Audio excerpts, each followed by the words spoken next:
ये तब हुआ जब मैं फ्रीवे के पास एक स्टारबक्स में आखिरी शिफ्ट में काम कर रहा था। उन अजीब जगहों में से एक जहां 10 बजे तक सब कुछ बंद हो जाता है। मंगलवार रात के लगभग 11:45 बजे थे। अंदर की लाइटें धीमी कर दी गई थी, मशीनें साफ कर दी गई थी और कुर्सियां सजी हुई थी। मैं अकेला बचा था, ताला लगाकर घर भागने का इंतजार कर रहा था।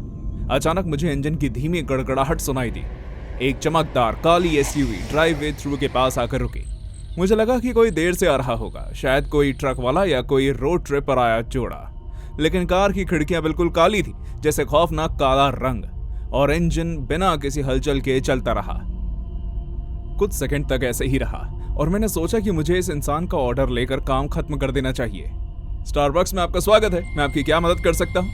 मैंने प्यार से पूछा। थोड़ी देर रुकने के बाद स्पीकर पे कड़कड़ाहट हुई। एक टॉल कैरामल ब्लड बाथ। पहले तो मुझे कुछ समझ में नहीं आया, मैं हंस पड़ा। लगता है आपका मतलब कैरामल मैकियाटो है ना? फिर सन्नाटा छा गया, कोई जवाब नहीं। स्पीकर पर बस एक धीमी लय भरी सांस की आवाज सुनाई दे रही थी। मैंने कुछ देर सोचा और फिर मुझे लगा कि शायद कोई लड़का मस्ती कर रहा होगा। मैंने इंतजार किया कि एसयूवी वैसे ही चली जाए जैसे आई थी, लेकिन नहीं गई। गाड़ी बस बेकार खड़ी रही। 5 मिनट बीत गए, फिर 10, फिर 15, लेकिन गाड़ी अभी भी वहीं थी। मैंने हेडसेट बंद कर दिया और काम खत्म करने पर ध्यान लगाने की कोशिश की, लेकिन हर कुछ सेकंड में मेरी नजर ड्राइववे थ्रू कैमरे पर पड़ जाती। गाड़ी हिली ही नहीं, दरवाजा नहीं खुला, खिड़की नीचे नहीं हुई, बस इंजन की घुरघुराहट सुनाई दे रही थी।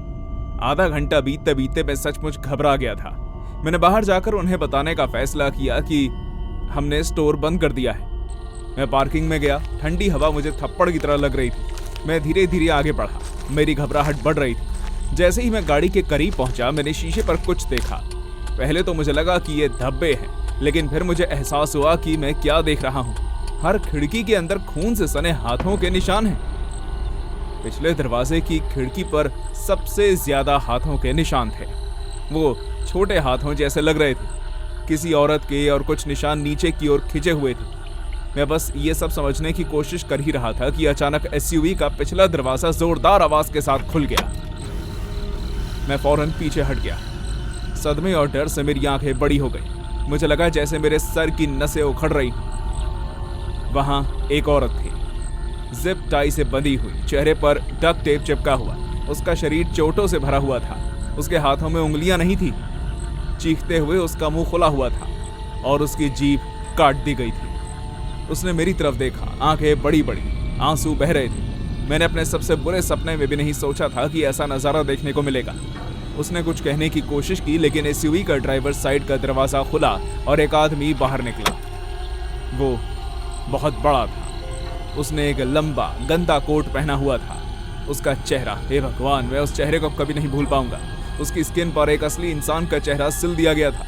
खुद पर की गई घटिया सर्जरी की वजह से उसकी गर्दन से खून बह रहा था। आप सचमुच उसकी सिलाई देख सकते थे। होंठ टेढ़े मेढ़े और बहुत चौड़े थे। आंखें पतली पतली दरारों के पीछे काले छेद जैसी थी। वो मुझ पर चिल्लाया, मेरा ऑर्डर कहाँ है? इससे पहले कि मैं कुछ कह पाता, उसने मेरा कॉलर पकड़ा और मुझे ड्राइववे थ्रू विंडो की तरफ खींच लिया। मैंने खुद को रोकने की कोशिश की, लेकिन उसने मेरा सर ईंट की दीवार पर पटक दिया। मेरे सामने तारे फूट पड़े। उसने मेरा चेहरा खिड़की में घुसा दिया। उसे पतली सी जगह से मुझे ऐसे निकालने की कोशिश कर रहा था कि जैसे वो मुझे स्टील और कांच के बीच कुचलने की कोशिश कर रहा हो। घबराहट में मैंने अपनी पूरी ताकत लगा दी और करवटें बदलते हुए आधे रास्ते तक अंदर पहुंच गया। मैं किसी तरह अंदर पहुंचा, खिड़की का लीवर पकड़ा और उसे बंद करने की कोशिश की।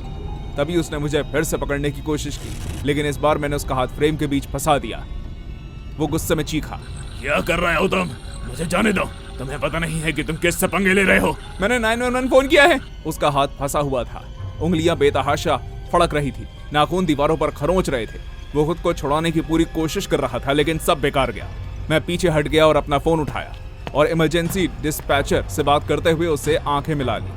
वो मेरी तरफ देख रहा था और खिड़की से थूकते हुए गुर्रा रहा था। तुम गलत आदमी का साथ दे रहे हो। वो विक्टिम नहीं है, मैं हूँ। उसने ही मुझे धोखा दिया है। चलो मुझे जाने दो ताकि मैं सब कुछ समझा सकूं। जो समझाना है पुलिस को समझाना, समझे? मैं कमरे में और पीछे चला गया, सायरन बजने का इंतजार करने लगा। मैंने उसे नजरें नहीं हटाई। जब 10 मिनट बाद पुलिस आई तो उसे खिड़की से उतारने के लिए बिजली के झटके देने पड़े। मैंने अंदर से देखा कि कैसे उन्होंने उसे नीचे खींच लिया और जमीन पर पटक दिया। ट्रंक में बैठी महिला, उसकी पत्नी, मुश्किल से होश में थी लेकिन जिंदा थी। वो उसे तुरंत अस्पताल ले गए। उसी रात बाद में एक डिटेक्टिव ने मुझे पूरी जानकारी दी। वो आदमी 3 दिनों से फरार था। उसने अपनी पत्नी को लगभग मार डाला था। उसकी जीभ काट दी थी और उसकी उंगलियां काट दी थी ताकि वो फोन इस्तेमाल न कर सके। वो उसकी लाश को शहर से बाहर किसी सुनसान इलाके में फेंकने की प्लानिंग कर रहा था।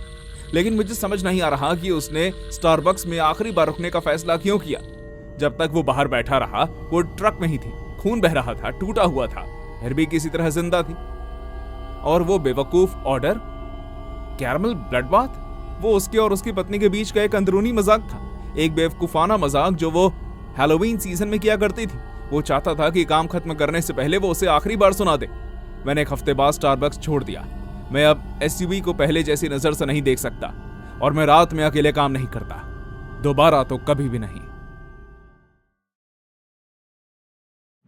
अक्टूबर की शुरुआत में एक शनिवार की दोपहर थी जब मेरी मॉम आखिरकार मुझे स्टारबक्स में अकेले जाने की इजाजत देने के लिए तैयार हो गई। मैं 13 साल का था और जबकि मैं आम तौर पर कार में इंतजार करता था, उस दिन उन्होंने मुझे अपना कार्ड दिया और कहा, जाओ रायन, हर बार जो लेते हो वो ले आओ, बस जल्दी आ जाना, ठीक है। मुझे आजादी जैसा महसूस हुआ। मैं अंदर गया तो कॉफी और पेस्ट्री की जानी पहचानी खुशबू ने मेरा मन जीत लिया। जगह थोड़ी व्यस्त लेकिन शांत थी। कुछ लोग लैपटॉप पर, कुछ लोग धीमी आवाज में बातें कर रहे थे और हल्का म्यूजिक बज रहा था। मैं उस जगह में कहीं खो गया। जैसे ही मैं काउंटर की तरफ बढ़ा, मेरी नजर दूर कोने पर पड़ी। कूड़ेदान के पास बिल्कुल शांत बैठा एक आदमी केक पॉप की ड्रेस पहने हुआ था। पहले तो मुझे लगा कि यह किसी तरह का प्रमोशन है।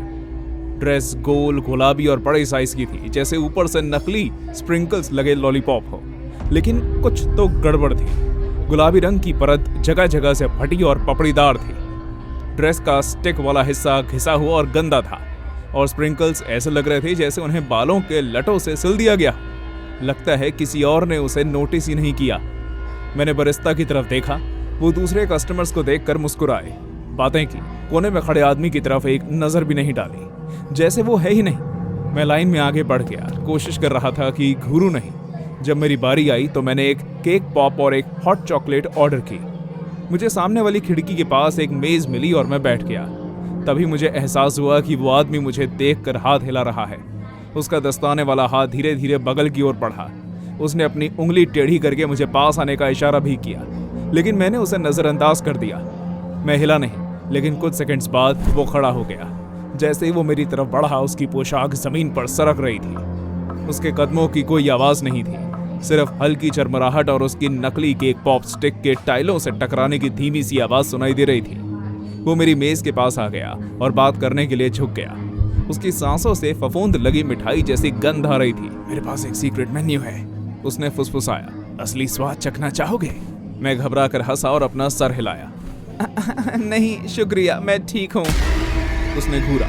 उसकी आंखें अजीब सी थी। आंखों की पुतलियों के चारों ओर लाल नसें उभरी हुई थी और उनमें हल्का पीलापन था। ऐसा लगा जैसे वो मेरी रूह में झांक रहा हो। उसने धीरे से कॉस्ट्यूम की जेब में हाथ डाला और वैक्स पेपर में लिपटा एक छोटा सा केक पॉप निकाला। ये खास है, उसने मेज पर रखते हुए कहा। लिमिटेड एडिशन, सिर्फ अच्छे लड़कों के लिए। मैंने कुछ नहीं कहा, बस धीरे से सर हिलाया। उसने मेरे सर पर ऐसे थपथपाया जैसे मैं कोई कुत्ता हूं और मुड़कर अपने कोने में वापस चला गया। जैसे ही ऑर्डर के लिए मेरा नाम पुकारा गया, मैंने ट्रीट ली और भाग निकला। मैंने पीछे मुड़कर नहीं देखा। जब तक मैं कार में बैठा, मैं थोड़ा शांत हो चुका था। मैंने मॉम को नहीं बताया, क्योंकि मैं कोई बच्चा नहीं हूं और मैं खुद काम करने के मौके नहीं गंवाना चाहता। मैंने इसे ऐसे नजरअंदाज कर दिया जैसे कोई भयानक सपना हो। घर पहुंचकर मैं अपनी हॉट चॉकलेट और स्नैक्स लेकर सीधे बैकयार्ड में चला गया। मैं बगीचे के पास बैठ गया। मैंने जो केक पॉप ऑर्डर किया था उसे खोला और उस अजीब से केक पॉप को अपने बगल में घास पर रख दिया। मैं स्टारबक्स केक पॉप का मजा ले रहा था कि तभी एक बिल्ली अंदर आ गई। वो छोटी और गंदी थी और उसका एक कान गायब था। मैंने उसे पहले भी आस पड़ोस में देखा था। मैंने अपने नॉर्मल केक पॉप का एक टुकड़ा तोड़ा और उसे दे दिया। उसने उसे सूंघा, फिर वैक्स पेपर में रखे उस केक पॉप की ओर देखा। मुझे लगा कि उस आदमी ने मुझे क्या दिया, ये जानने का यही सही तरीका है। इसलिए मैंने वो शक भरा केक पॉप बिल्ली की तरफ फेंक दिया। मन ही मन में प्रे कर रहा था कि वो जहरीला ना हो, क्योंकि मैं उस बेचारी बिल्ली को मारना नहीं चाहता था। एक पल बाद बिल्ली उस अजीब केक पॉप की कैंडी की परत को चाटने लगी। चाटते हुए मैं उसकी आंखों में खुशी देख सकता था, जैसे उसे अपने स्वाद का कुछ मिल गया हो। जब मैं सोच ही रहा था कि उस आदमी ने मुझे कोई टेस्टी चीज दी है जो मैंने बिल्ली को खिला दी है, तभी मुझे कुछ अजीब सा एहसास हुआ। जैसे ही बिल्ली की जीभ के नीचे कैंडी की परत पिघली, कुछ गीला और चमकदार सा झांका। बिल्ली ने फिर से चाटा, इस बार और जोर से। अचानक गुलाबी आइसिंग का एक टुकड़ा छिटक गया और उसके नीचे एक आंख थी। मुझे यकीन नहीं है कि वो इंसान की आंख थी या किसी जानवर की, लेकिन उस पर अभी भी नसें और मांस चिपका हुआ था, जैसे उसे जोर से चीर दिया गया। मैं चीखा और उस चीज को लात मारी। बिल्ली फुफकार कर भाग गई। मैं घास में पड़ी डरावनी कैंडी को घूरता रहा। कैंडी की परत उतर गई थी, जिससे खून की सनी नसें और एक पीला सॉकेट का हिस्सा दिखाई दिया। मैंने अपनी मॉम को सब कुछ बताया। पहले तो उन्हें यकीन नहीं हुआ, फिर उन्होंने देखा कि मैं कितना पीला पड़ गया हूँ। मेरे हाथ कांपना बंद नहीं कर रहे थे। उन्होंने पुलिस को बुला लिया।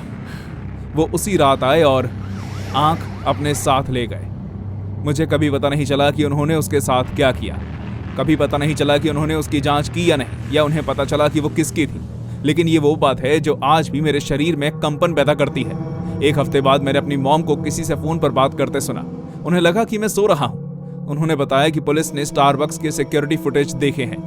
केक पॉप वाली ड्रेस वाला आदमी कैमरे में कभी नहीं दिखा, एक बार भी नहीं। बस मैं ऑर्डर कर रहा था, इंतजार कर रहा था, बैठा हुआ था, और फिर मैं बाहर भागा जैसे मैंने कोई भूत देख लिया हो।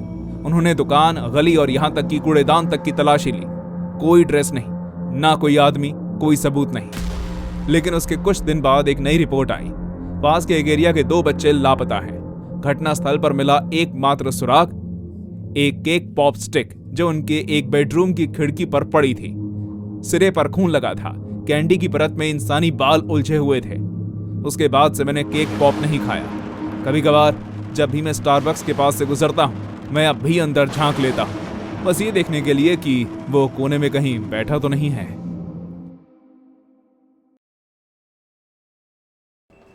मैं एक फाइनेंस फर्म में डेस्क जॉब करती हूँ और हर दिन दोपहर 12:30 बजे लंच ब्रेक लेती हूँ। मैं बस टहलने जाती हूँ, ताज़ी हवा का मजा लेती हूँ और सड़क के उस पास स्टारबक्स से कुछ ऑर्डर करती हूँ। ये एक ऐसी आदत बन गई है जिससे मुझे अच्छा लगता है। ज्यादातर मैं अपने बड़े वनीला कोल्ड ड्रिंक में ढेर सारा बादाम का दूध और पालक, फेरा चीज और अंडे का रैप लेती हूँ। हाँ, मुझे हेल्दी रहना पसंद है क्योंकि मुझे जिम जाने का टाइम कम मिलता है। खैर, पिछले बुधवार तक ये रूटीन ठीक ठाक चल रहा था।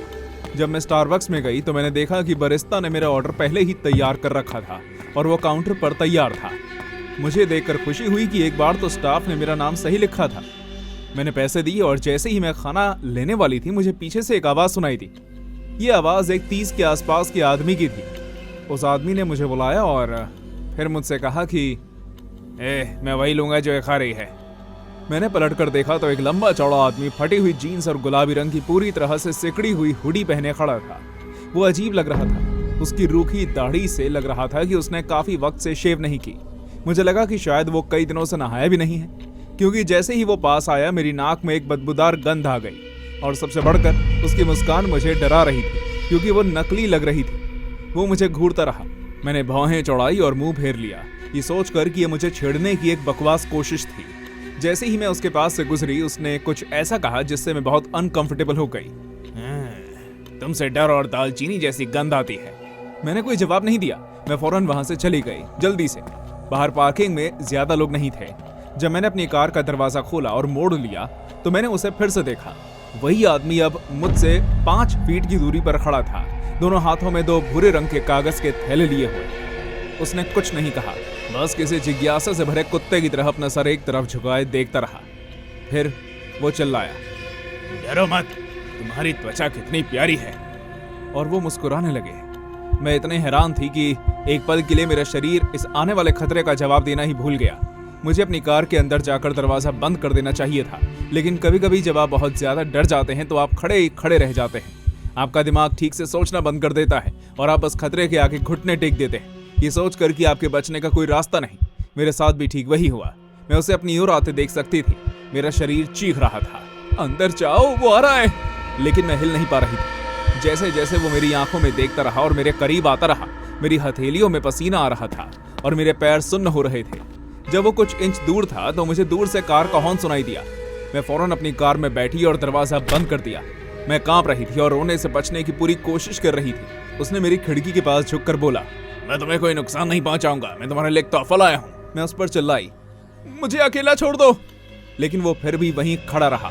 फिर उसने अपने हाथ में पकड़े हुए कागज के थैले को उठाया और उसमें से एक मुट्ठी भर चीज निकाली। मैं समझ नहीं पाई कि वो क्या है जब तक उसने उसे मेरी विंडशील्ड पर नहीं रख दिया। वो एक अंगूठा था, एक कटा हुआ अंगूठा जिस पर लाल नेल पेंट लगा था। मैं चीखी और पुलिस को फोन करने लगी। तभी उसने मुझे आखिरी बार बोला, क्या तुम्हें अपनी किस्मत अच्छी नहीं लग रही? ये तुम हो सकती थी। वो कहकर वो चला गया। जब पुलिस आई और सबूत के तौर पर अंगूठा ले गई तो उन्होंने मुझे बताया कि शायद मैं किसी बहुत खतरनाक इंसान से मिली हूं। उसके बाद मैं कुछ दिनों तक सो नहीं पाई। मैं पर्दों और तालों के बीच बार बार आती जाती रहती। मैं शहर के उस पार एक दूसरे स्टारबक्स में भी चली गई, लेकिन हर बार जब कोई मेरे पीछे खड़ा होता तो मैं बुरी तरह डर जाती। मैं इस सोच से छुटकारा नहीं पा रही थी कि उसने मुझे जानबूझकर जीने दिया। कुछ दिनों बाद ये बात खबरों में छा गई। चैनल 5 पर अभी अभी आई एक खबर, एक आदमी एक अलग स्टेट के रेस्ट स्टॉप पर पकड़ा गया। उसके ट्रंक में भूरे रंग के कागज के थैले थे। हर थैले में शरीर के अंग थे। उन्होंने उसका नाम कॉपी कैट हत्यारा रखा था। वो कैफे में लड़कियों का पीछा करता था। वो बिल्कुल वही चीजें ऑर्डर करता जो उन्होंने ली थी, उनका पीछा करता और फिर हमला कर देता। जांचकर्ताओं ने खुलासा किया कि उसने अब तक करीब 5 लड़कियों का कत्ल किया है। एक की आंखें निकाल दी गई थी, किसी और का अंगूठा काट दिया गया था। उन्होंने उसका चेहरा दिखाया। उसने वही हुडी पहनी हुई थी और वही डरावनी बेमतलब मुस्कान थी। मैंने डर कर स्क्रीन की तरफ देखा। मेरे हाथ कांप रहे थे। मुझे एहसास हुआ कि मैं किसी तरह बच निकली थी। उसका बेपरवाह चेहरा देखना ही मुझे एक हफ्ते के लिए घर पर रखने के लिए काफी था, लेकिन उस खबर के अंत ने मुझे और डरा दिया। अधिकारियों का मानना है कि उसने अपना अगला शिकार चुन लिया था, लेकिन किसी अनजान वजह से उसने उसे कोई नुकसान नहीं पहुंचाया। उसकी कार में मेरा ड्रिंक था जिस पर मेरा नाम छपा था। मैं उस दिन मर गई होती, लेकिन फिर उसने मुझे जाने क्यों दिया? वो बुरे सपने आज तक नहीं गए। उसकी आवाज मेरे दिमाग में घूमती रहती है, तुमसे दालचीनी और डर जैसी गंध आ रही है। मैंने इसका मतलब समझने की कोशिश की, लेकिन कुछ समझ में नहीं आया। पुलिस कहती है कि पूछताछ के दौरान उसने मेरा जिक्र तक नहीं किया। अगर वो उससे मेरे बारे में पूछते भी तो वो बस मुस्कुरा देता। मैं कभी कभी सोचती हूँ कि क्या मुझे जाने देना उसके प्लान का कोई हिस्सा था, जैसे कोई शिकारी एक हिरण को अकेला छोड़ देता है ताकि वो उस डर की कहानी याद रख सके और बता सके।